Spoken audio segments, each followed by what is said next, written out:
Welcome to the Beyond Sugar Freedom podcast. I'm your host, Danielle Dame, holistic nutrition coach and speaker. Let's dive in. Hello, everyone, and welcome back to another episode here on the Beyond Sugar Freedom podcast. I'm being joined by a very special guest today, Lily Nichols. Welcome to the show. I'm so grateful that you're here. Thank you for the invite. Happy to be here. Yeah, this is personally very exciting for me. I'm currently 35 weeks pregnant at recording this, and your book, as I just shared with you before, has been a Bible for me in my nutrition journey and way beyond that. I mean, there's so much more in your Eat Real Food for Pregnancy book than just nutrition. There's so much in there. And I'm so excited to pick your brain and share a lot of what you're doing with my audience today. But before we dive into all the details, would love to hear a little bit about your story and your journey. You know, what is it that really got you initially passionate about prenatal nutrition and the work that you're doing?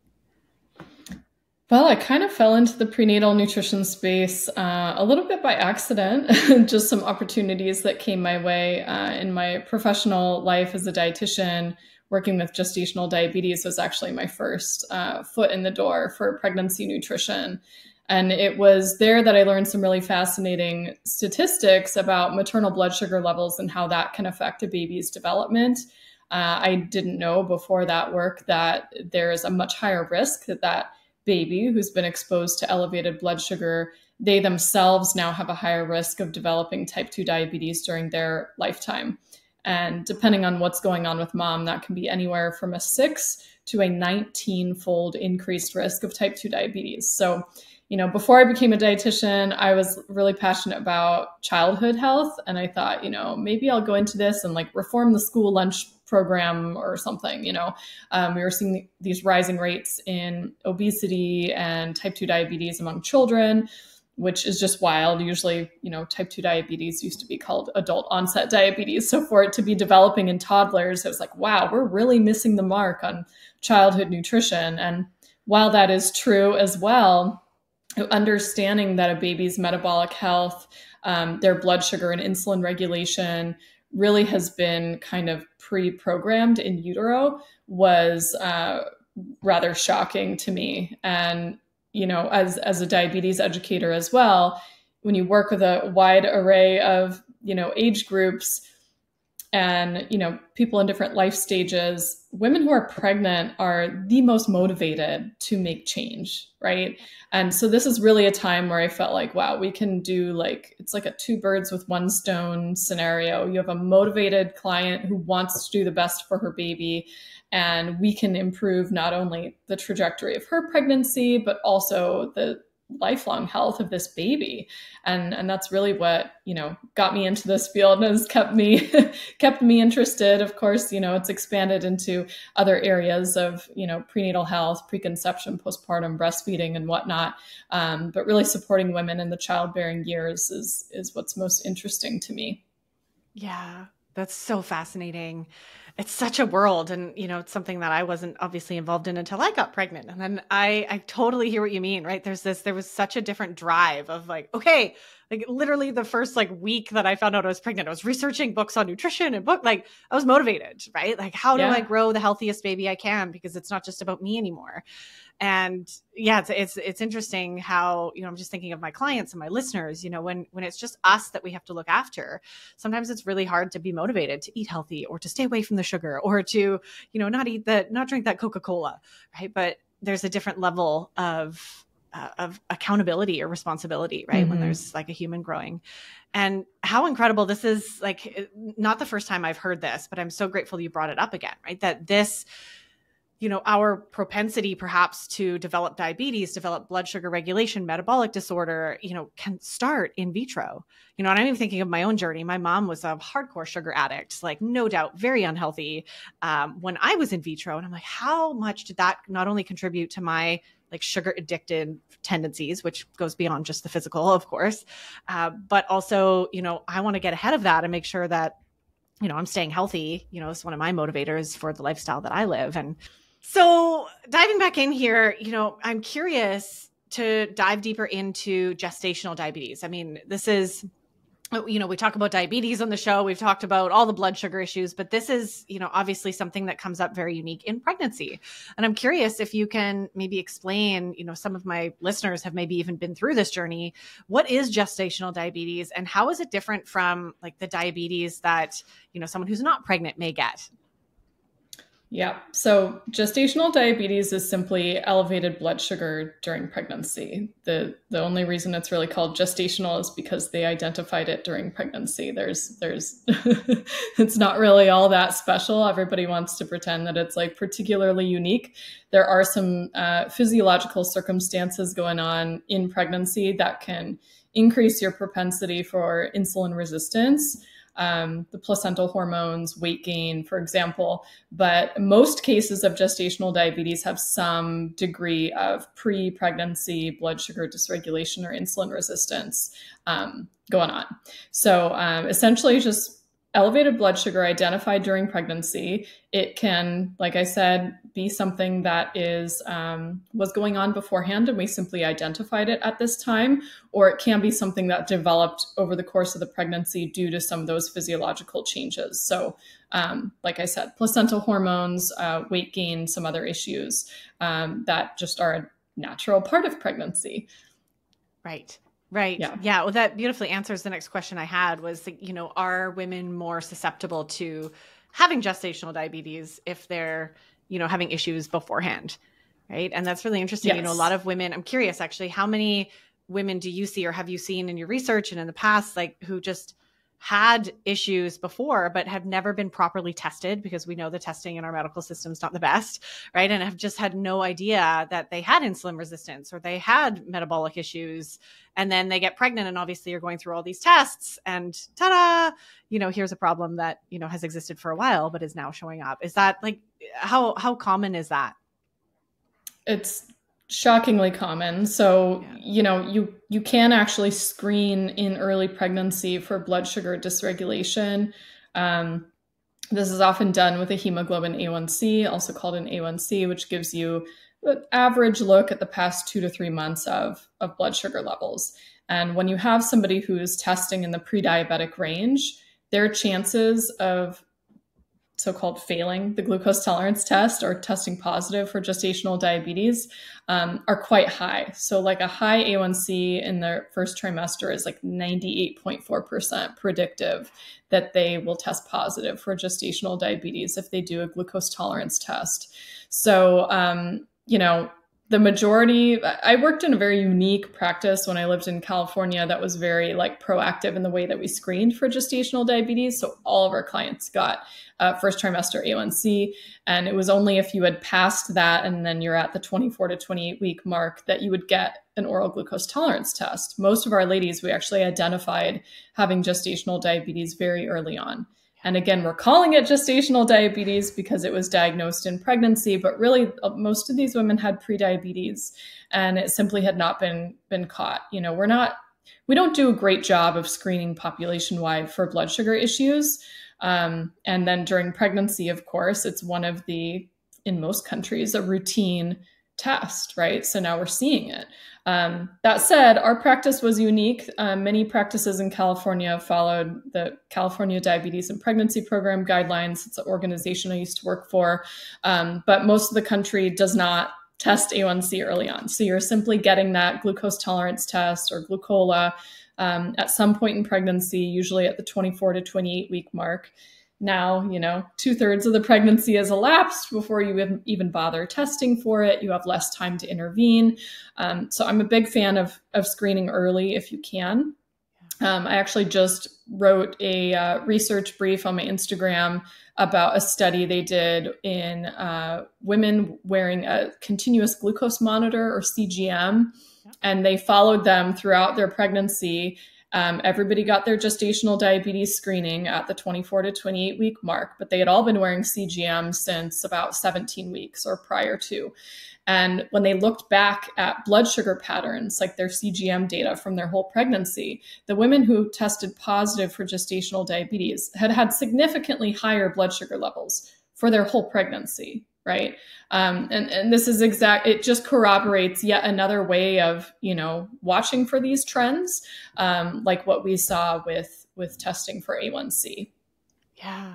Wow, that's really fascinating. Yeah, and something I'm so grateful for having the knowledge myself to be able to do that early on. I think it's ridiculous that we don't test here in Canada. It's the same. Like that A1C test is not part of the beginning, blood testing that we get when we're pregnant, and it should be. Like, it's not that hard to add an extra test or two. And I did what I could through my midwife, and then I went ahead because I have the knowledge and did my own testing with my naturopath and did deeper testing with my thyroid and with a whole bunch of things, and used a lot of your recommendations from the book. And that was so helpful to get a nice picture of, okay, my blood sugar is still on track and I'm good to go. And I've checked that every trimester. And yeah, I think that needs to be included. Like I think that it should be standard. It lets you be proactive, right? So much of the way that we handle prenatal care is very reactive.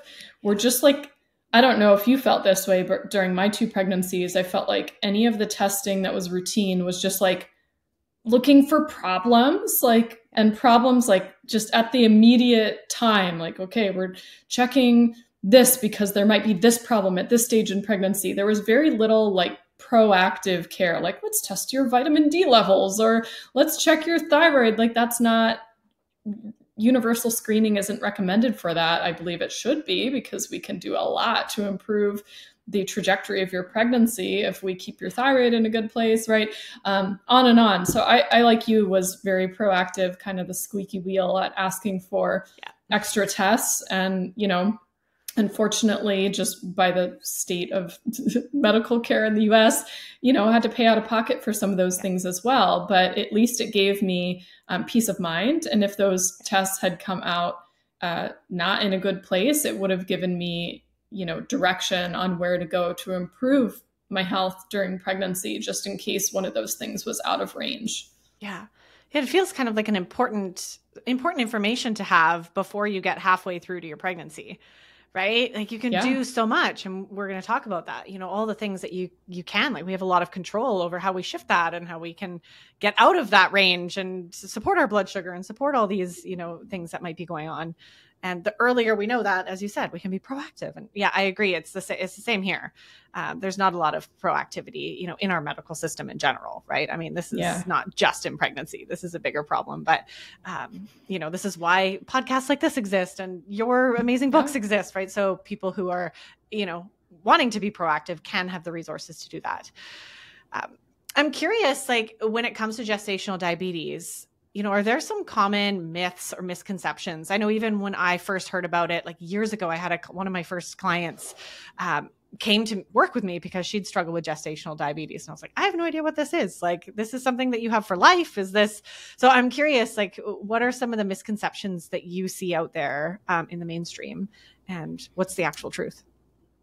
Well, I mean, one of the misconceptions is one you just mentioned. People assume that, this is simply a pregnancy related condition. And, once the baby is born, it goes away, is no longer an issue. And that is partially true, because in most women, their blood sugar will come down to pretty close to the normal range after having the baby. Like there is that pregnancy induced insulin resistance is indeed a normal phenomenon of pregnancy. However, we do know there's a higher risk of developing type 2 diabetes among women who have ever had a gestational diabetes pregnancy. They call it converting to type 2 diabetes. And that can range anywhere from 30 to 70% of women developing type 2 diabetes later in their life. So when you look at all the potential risk factors, lifestyle factors and things that are risk factors for type 2 diabetes in women, the strongest predictor is having a history of gestational diabetes. So it does, I think of it as like the warning light coming on in your car. Like your car's not immediately going to like blow up or something, but it's like, we're detecting an issue with this system. And you like probably need to take it into the mechanic in the next like couple months to like work on this. Because if you don't replace this part, you're going to have all these other warning lights coming on your dashboard, and there's going to be bigger issues down the road. So if we can work on improving our blood sugar regulation, bring our insulin levels down, improve how our body responds to insulin, build some muscle mass, like eat more nutrient dense foods, all of these things can dramatically reduce our risk of developing type 2 diabetes later in our life. So it actually represents a really good opportunity for lifestyle intervention that are things that you can then bring to the rest of your life, not just apply during pregnancy. I would say another misconception among, especially among midwives, it seems, and by the way, I'm a huge fan of midwives. I was born with a midwife at home. I had home births and midwives myself, like huge fan of midwifery care. So this is not a diss on midwives as a whole, but I think because that model of care is takes a more like natural approach, I guess. There's a fair number of people in the natural birth space who just think gestational diabetes is kind of like a made up diagnosis, or maybe that it's overdiagnosed, or like it's not really something you need to worry about. That a lot of people think that because of this involvement of the placenta, changing insulin resistance and whatnot, high blood sugar is natural in pregnancy. And that's not actually true.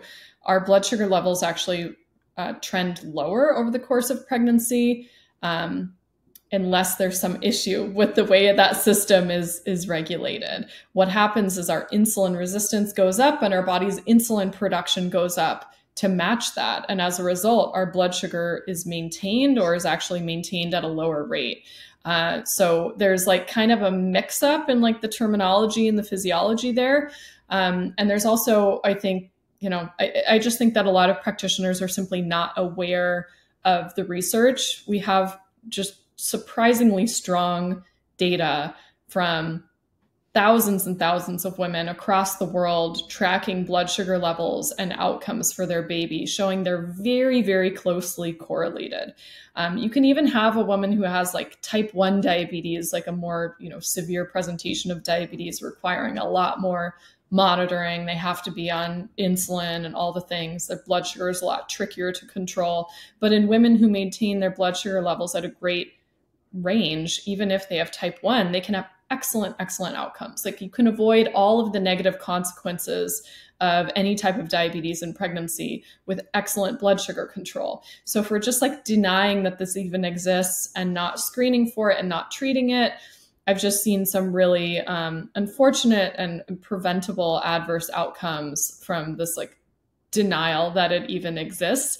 Again, from my perspective, I think we should just be proactive, screen, watch blood sugar levels. Even if you pass the screening test, like I think we should be more proactive about testing blood sugar levels throughout pregnancy, just to make sure, we're in a good place, because even the screening tests have their misses sometimes. You can have false positives, you can have false negatives. There's no single perfect test out there. So I think we should just be paying more attention to the ranges across pregnancy, Yeah, I agree. And I think before as well, right? I know that Yes, you do some absolutely. work in fertility as well. And I'm curious there, like, what do you see the impact of higher blood sugar or just blood sugar dysregulation and issues in women, trying to conceive and that sort of fertility phase? Like how, is that an impact as well?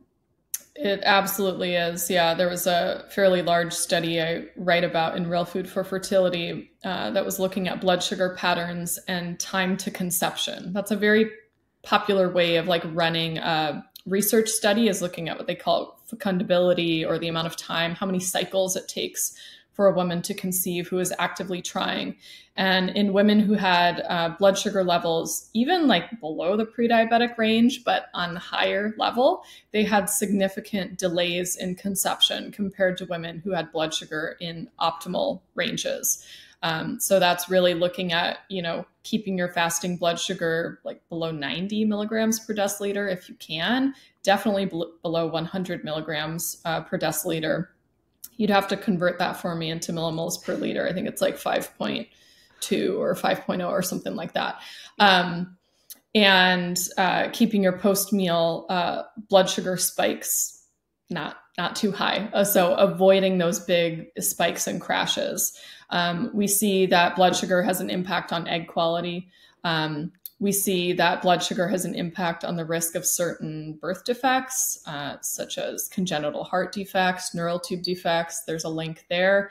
And just in women who are having cycle irregularities, polycystic ovarian syndrome being the most common fertility endocrine issue in women, that has a very strong insulin resistance component in the majority of cases. There's rare exceptions, but most of the time there's high blood sugar and excessively high insulin levels. And when we bring those down, we see improvement across their hormone panel, not just the blood sugar and insulin, but you see improvement in lowering their androgen levels and just normalization of hormone balance and ovulation patterns in those women. So it's just as important for fertility as it is for pregnancy.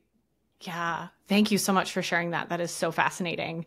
I'm really grateful we had 0 issues conception first try, which is like a testament to hopefully, my, healthy blood sugar and my meat diet. And, a story, a friend of mine accidentally conceived a couple months after me, and his girlfriend was actually vegetarian her whole life and really deficient in a lot of nutrients and, had blood sugar issues. And he was starting to get her to convert to eating meat.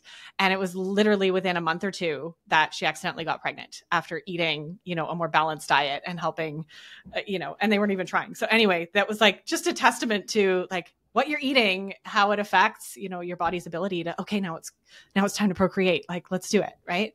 Absolutely. Yeah. I hear stories like that all the time. Yeah. Wild. So I'm curious then, I know you've talked a little bit about this, but, the traditional system, I think it's pretty similar in the States and Canada and, in other places of the world, but what are the most common ways that like our, medical system or your OBGYN would maybe treat gestational diabetes? So say you don't pass the glucola test or you don't pass that screening at that halfway mark, what are the recommendations that are often given, and what recommendations do you give? Yeah, so you'll see a lot of similarity across the world. So your recommendations in Canada are probably right in line with how they are in the US, because it's the same in the UK, it's the same in Australia. So essentially the approach is very much in line with the dietary guidelines in the States. So a fairly high carb intake, 45 to 65% of your calories from carbohydrates. They might err more in the 45% of carbs range, but still like half your diet almost of carbs. Low fat, low salt. And really most of the approach revolves around keeping the carbohydrate intake consistent across the day so that you're not eating like all of your carbs at one meal and having a big blood sugar spike and having no carbs at the next meal, for example. So it's consistent carbohydrate. But when you break down their recommendations, they say no less than 175 grams of carbohydrates per day, and that's split across 3 meals and 3 snacks typically. So what that looks like is most meals have no less than like 45 grams of carbs, maybe 60 grams of carbs, depending on the meal, and then 15 to 30 grams of carbs at each snack. Now, for somebody with a very mild case of gestational diabetes, this may be fine. Their blood sugar levels might be fine. But somebody whose insulin resistance is a lot higher and their carb tolerance is a lot lower, that's way too many carbs for them to maintain normal blood sugar levels. And moreover, since, the protein recommendations are in line with the guidelines, which are quite low, we're not like matching those carbs with enough protein or enough fat for stabilizing their blood sugar levels. So it's kind of a mess, honestly. And I mean, the whole reason I wrote my first book, Real Food for Gestational Diabetes, was to counter this misinformed advice, because it unfortunately often does not improve blood sugar levels and often makes them a heck of a lot worse. Because you have to think about it, part of the screening for gestational diabetes is typically a glucose tolerance test. Depending on where you are and what type of test they're doing, it can be 50, 75, or 100 grams of glucose. Now, if you fail that test, now we're going to give you a meal plan that has pretty much an equivalent amount of carbohydrates at each meal, and then expect that your blood sugar is going to miraculously come out in a healthy range. Like, it doesn't make sense. Okay. And it simply doesn't work in real life either. So my recommendations are, of course, different. I recommend people eat a lot more protein than our guidelines suggest. This is in line with new research showing that our protein requirements in pregnancy are a lot higher than we previously thought. I do not restrict fat. I focus a lot more on quality of carbohydrates, and I do encourage people to what I call eat to the meter. So watch your blood sugar patterns after eating and eat an amount of carbohydrates that your body can tolerate without a blood sugar spike. So that gives people the wiggle room to, sure, you could eat like a guidelines level of carbohydrates if your body can handle it, but you also have the wiggle room to go lower if necessary. Eat to a level where your blood sugar is at a good place. And then in its place, you're going to need to be eating more calories from other foods that are not carbs. So your protein, your fat, your non-starchy vegetables and whatnot. And, you know, the advice is very simple, but it works. Highly controversial because everybody is so attached to this mandatory minimum level of carbohydrates, but it works quite well, improves outcomes, reduces your chances of requiring insulin by over 50%, helps reduce the risk that your baby grows larger than average, dramatically reduces the blood sugar spikes and crashes. So we have plenty of studies on a low glycemic index diet in pregnancy, which is similar to what I'm describing here. We lower the blood sugar excursions by over 50% by eating in this way. So it really simplifies things, I think, and it simply works. Yeah.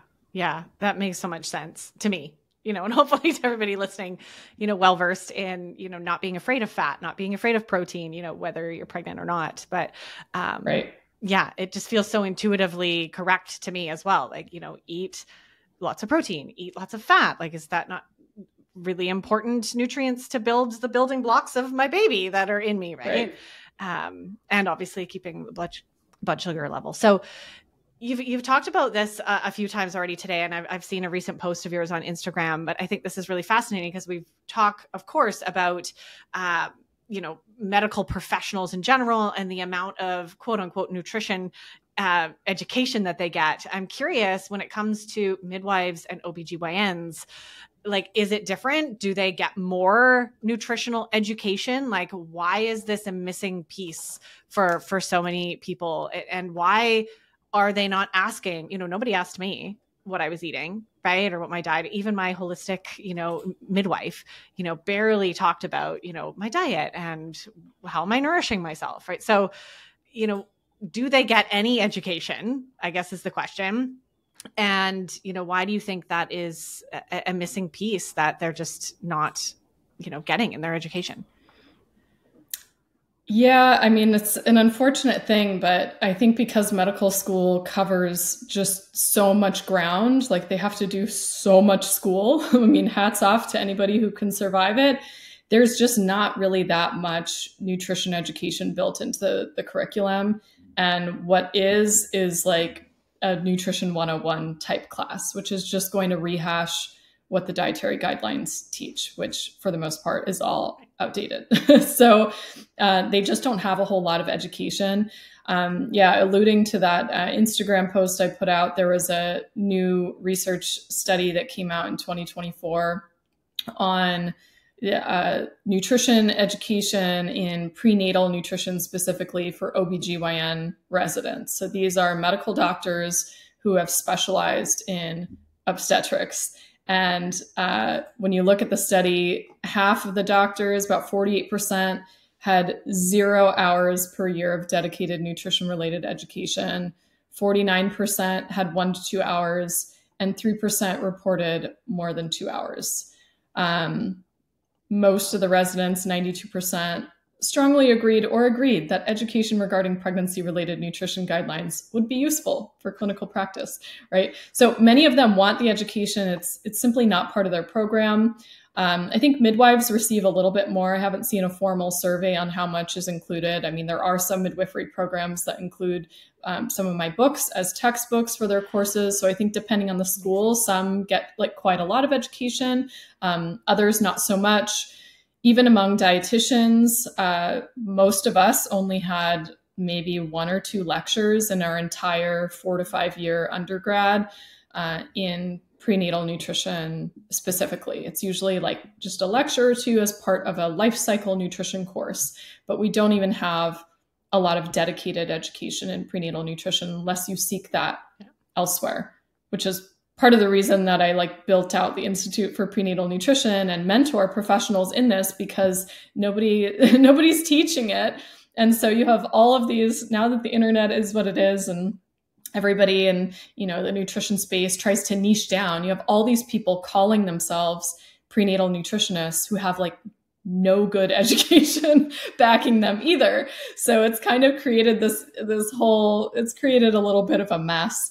But yeah, as a whole, professionals across the board just don't have a lot of education unless they've sought that out themselves. And then you have to ask like, well, what is the quality of that education? Right. A lot of the continuing education that I got in prenatal nutrition was just rehashing the guidelines again. It's just all outdated stuff. So it's challenging as a professional. I mean, I feel for people, especially if you're a busy clinician seeing patients day in and day out.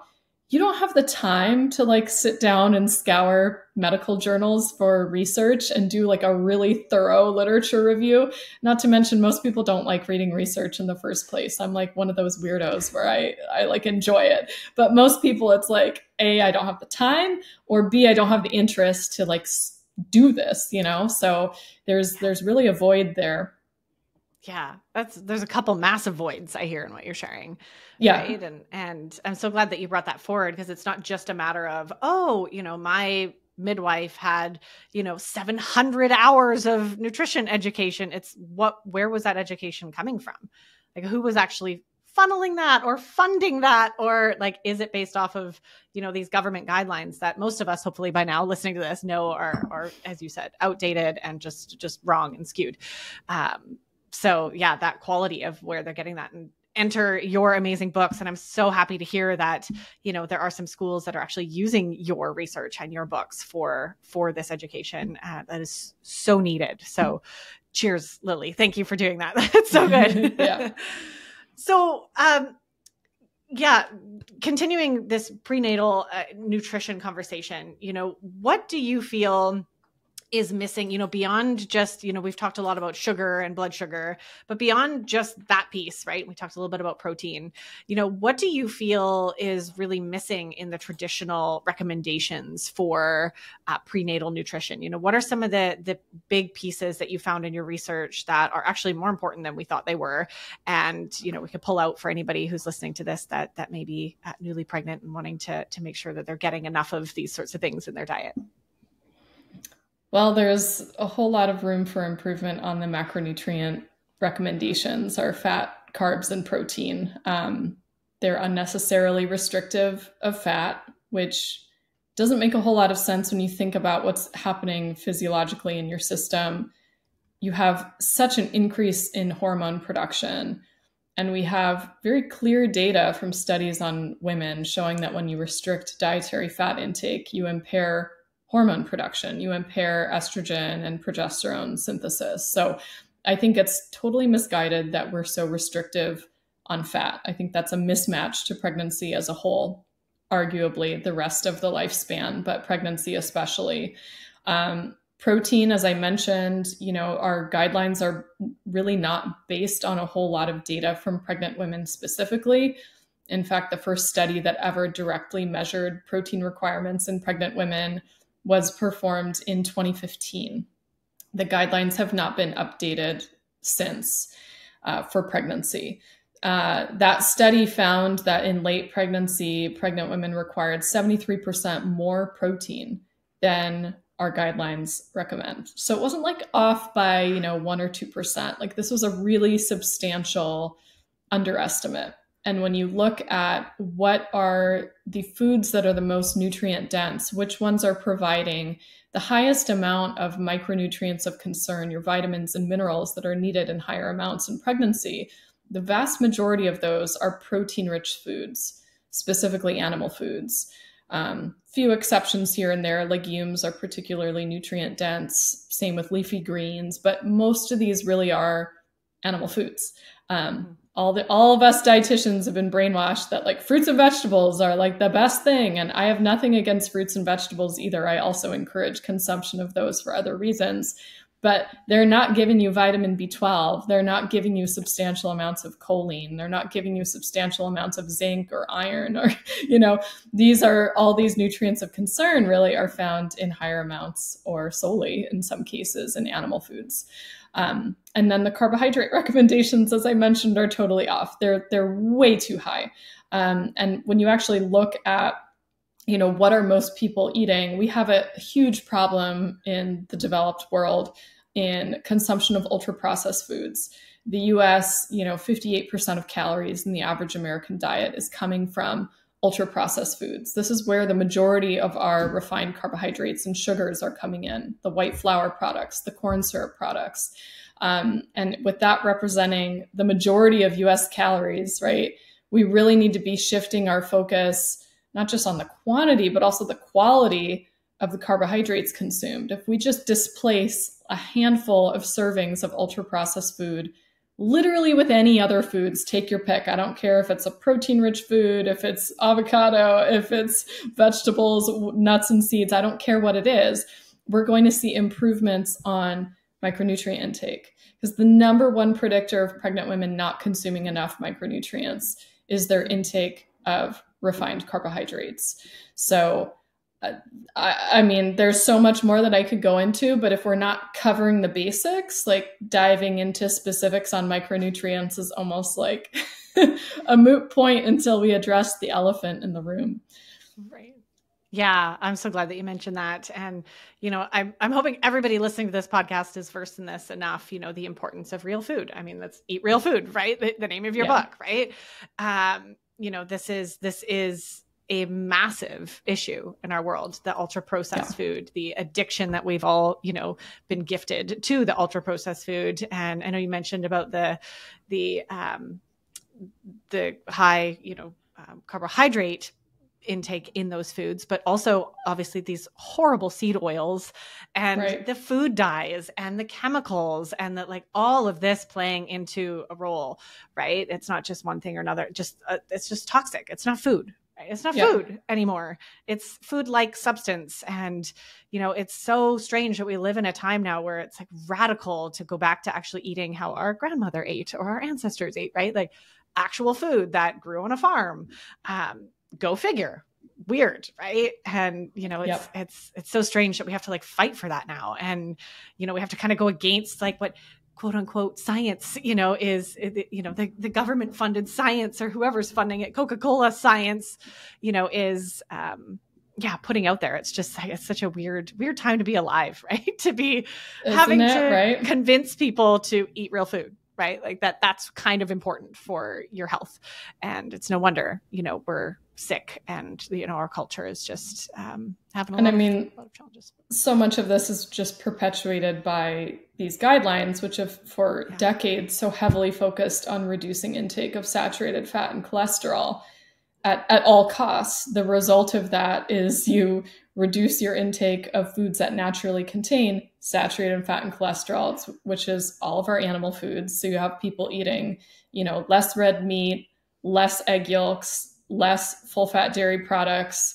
And then what do we eat in its place? And these things get replaced with breakfast cereal instead of eggs for breakfast, and sodas and ultra processed grain products that they have to add all sorts of flavors and colors and things to make them appear and taste good because you've taken all the fat out of them and all the flavor out of them.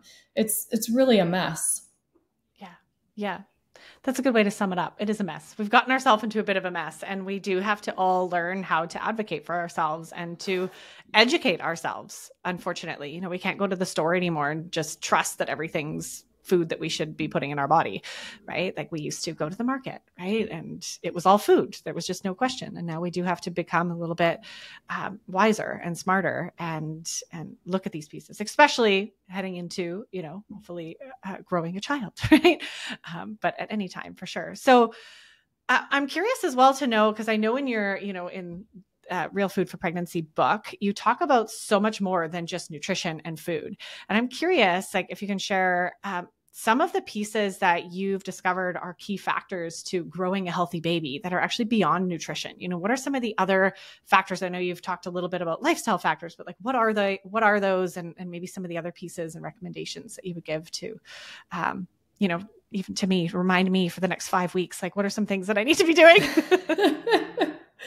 Well, I mean, activity levels, which that gets tricky as you get later on in pregnancy. It's getting hard to move. It gets hard to move. And you know what? You just got to keep like whatever kind of movement still feels good in your system, even if it's just walking. Just keeping yourself moving is so, so helpful for so many different things, not just, your blood sugar levels and metabolic health and your comfort in your joints, but also preparing for birth. Movement is huge. Thinking about caring for your mental health, both now and also preparing for postpartum. Like, how are you going to rest and recover and receive support in postpartum? How are you going to stay nourished during that time? I think, not to get off the topic of pregnancy, because you were asking me specific about pregnancy, but I think at 35 weeks, this is definitely the time to be thinking about like what comes after the fact. And especially when it's your first baby. I mean, I was guilty of this myself. I, put all of my thoughts went into planning for birth and like keeping myself healthy now, and not much thinking about postpartum. And there's a reason the last chapter of Real Food for Pregnancy is all about postpartum, is because I was living that. I mean, I started writing that book when my firstborn was 10 months old, and still, in my opinion, very much in the thick of postpartum. And I was like, man, I wish that this had been included in a pregnancy book, because most of us don't really have the wherewithal to seek out postpartum resources when we're pregnant. And then when you are postpartum, you don't have the time or wherewithal to be reading a book, let alone implementing the advice in said book. So because our cultures of our current culture has lost connection with these age-old traditions of mothering the mother and caring for her, you kind of have to like pick up the slack yourself and do some of the planning around your nourishment and support postpartum, and calling that in from other people, or doing the prep work ahead of time to prep freezer meals, line up a meal delivery service, whatever it is, because what was once easy suddenly becomes insurmountably difficult when you're caring for a baby 24/7. So, I'll just make a slow cooker meal. It's like, yeah, good luck. That 5 to 10 minute to prep a slow cooker meal somehow now will take like 90 minutes. Like, I don't know how, but it did. I got interrupted every 2 minutes with like the diaper and the needing to feed and the blowout, and then this happened, and then I only have one hand and they're not tolerating the baby carry it, like all the things. If I can just, throw that in, I think prepping for postpartum probably is one of the best ways you can care for yourself actually during pregnancy, and you will look back and thank yourself for doing so. I love that. Well, I'm all over that, just to put your mind at ease. I'm all over that. I'm a planner. I'm like, I'm on it. I'm on it with the postpartum. That's amazing. Yeah. Yeah. So in terms of the pregnancy then, though, what are some of the other pieces? You said movement. Movement is a big one. Like I said, caring for your mental health, finding activities that you still, bring you joy. So because pregnancy itself can be very stressful, there's a lot of unknowns, and your mental health definitely matters. So finding your, support system, your outlets, how can you relieve stress. And by the way, for individuals who are particularly active and exercise is their stress relief, finding alternatives to exercise, because you won't necessarily be able to be as active in early postpartum as you might need. Like people who need to break a sweat to like burn off their stress or whatever, like you can't do that level of activity early on. So you're going to need outlets. So find those outlets now. Prioritizing your sleep is huge. That could be a challenge. Pregnancy insomnia is indeed a real thing. And just the process of trying to get a comfortable position and rolling in and out of bed. I mean, there's a stage at which you just feel like a whale. I mean, it's just like hard to move, you know? So whatever you can do to try to support your sleep, do it. If it means getting into bed earlier and maybe you wake up in the middle of the night and have to go get a snack or whatever, as long as like the hours add up to some decent amount of sleep, great. But putting into practice some of those good sleep hygiene habits now can also be helpful postpartum when sleep is inevitably interrupted. So like stopping with the devices and blue light activities, screens late at night, or wearing blue blocking glasses can be huge, you know, an Epsom salt foot bath or something like that. Walking, stretching, yoga, some kind of like relaxation activity before bedtime is great. Kind of build that sleep hygiene now. You may need to rely on that more postpartum, especially the like just getting to sleep at an earlier hour, knowing that you'll be kind of sleeping interrupted for a while. Let's see, what else would I add on to it? I mean, all the general things that you're doing for caring for yourself also apply in pregnancy. So, you know, I don't think I write about it in the book, but thinking about circadian rhythm, like getting regular light exposure in the morning to like really set your circadian rhythm. And like I mentioned, with avoiding the artificial lights before bed, that is surprisingly has a huge effect. Like it really affects your blood sugar levels. It affects your cortisol levels. It affects your sleep. I would also say things like caffeine consumption. Of course, there's already, you know, some limits in place for pregnancy, but really getting real with yourself about how much you're relying on caffeine for your energy and kind of keeping that in check. I notice a lot of women kind of go off the rails with caffeine postpartum, and that could just be kind of hard on your system as a whole. It can affect your sleep later at night, and some babies are sensitive to the small amount of caffeine that's passed through your breast milk as well. So the whole just like waking on a regular rhythm and having some time outside, or at least by a window where lots of light comes in, that makes a big difference in your mood too. Yeah, that's a handful that I could think of off the top of my head. So good. I'm really especially glad that you mentioned that piece about light. I've actually had a friend of mine who's come on the podcast as well, Danielle Hamilton. She's an expert in blood sugar regulation and circadian rhythm. And I've been learning a lot about the importance of that, especially even during labor. And the importance of like just having red lights and like having no fake lights to support melatonin production and support actual like pushing out of the baby. So interesting. Yeah, really fascinating like rabbit holes I'm going down. But the piece around even like supporting your blood sugar, whether you're pregnant, right? Like getting out in the morning, like getting those blue lights off at night, switching to red lights, switching to candles. Like these are things that we're definitely working on transitioning in our home as I prepare for labor and postpartum as well, and supporting the baby to also have a circadian rhythm.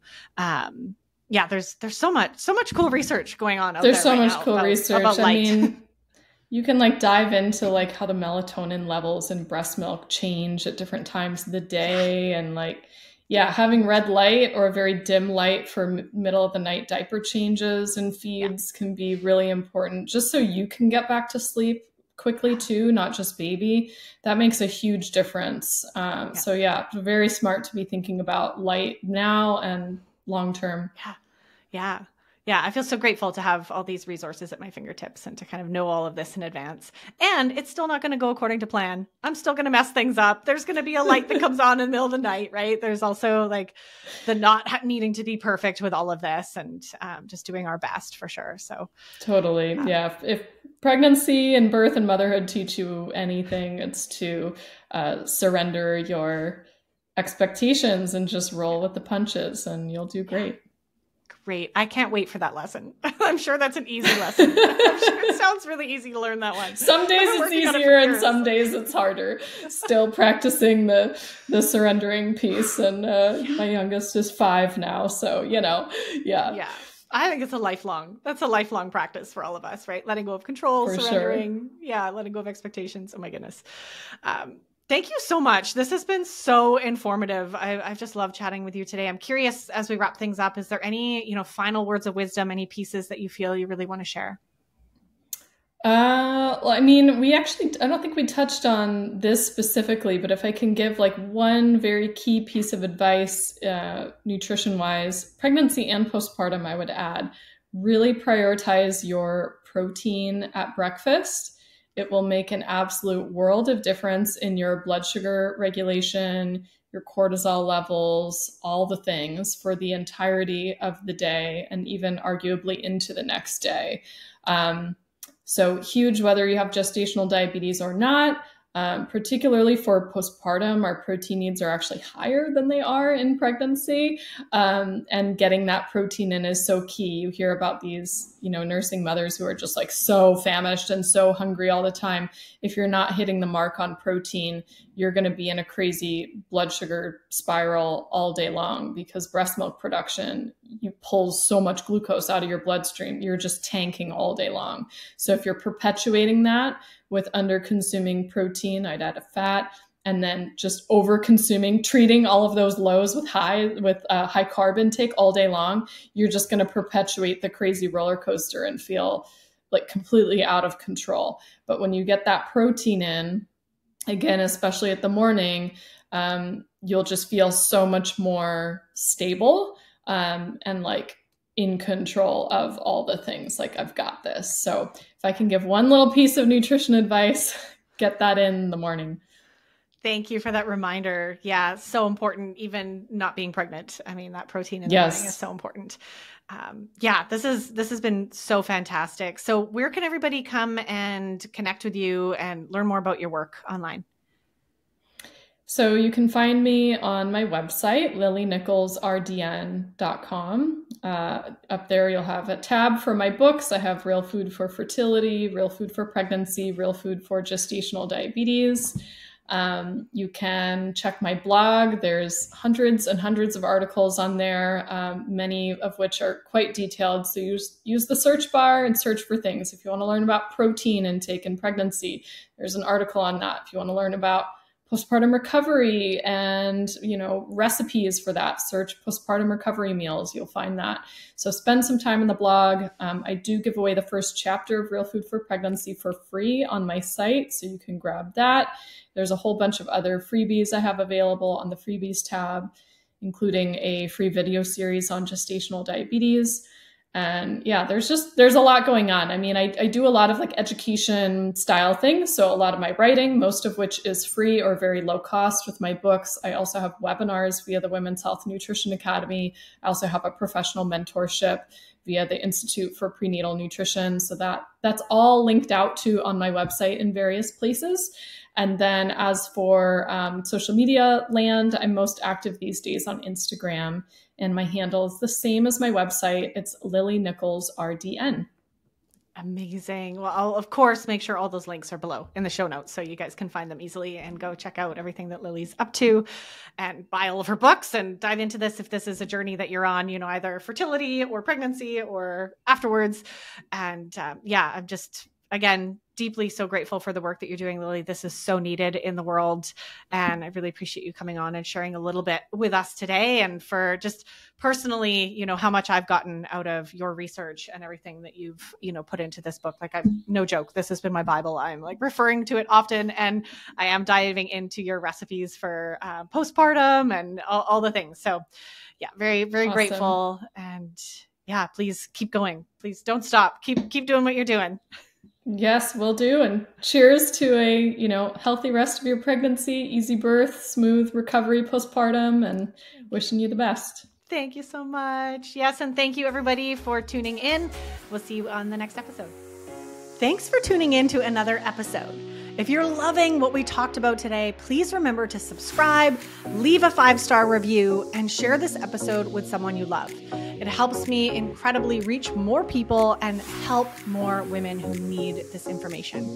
And if you're ready to go deeper into discovering your unique root causes and patterns keeping you hooked on sugar year after year, be sure to come and check out the brand new free root cause quiz that will give you actionable items to finally begin healing your relationship with sugar from the inside out. You can find the link to download this quiz and other amazing resources in the show notes below.